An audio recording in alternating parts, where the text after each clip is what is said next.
Hello and welcome to Kanen Coffee Espresso Machines. Today we're testing this Quickmill Silvano espresso machine.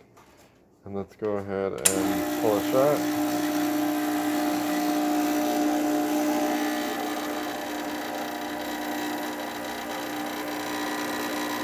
So I'm using a double basket.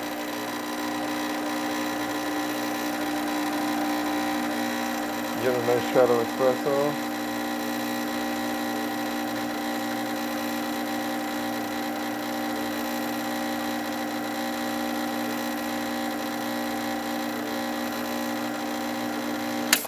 The customer reported that the steam wasn't working, and so what I had to do is just take the screws out of the top of the machine and press this button here. But I did want to test for other issues.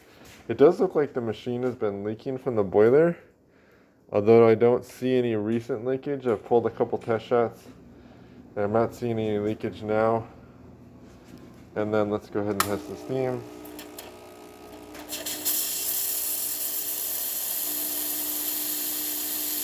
Nice strong steam. So thank you for pairing with Kanen Coffee. Please check our videos below. If you'd like to see more videos like this, please subscribe to our channel. Thank you.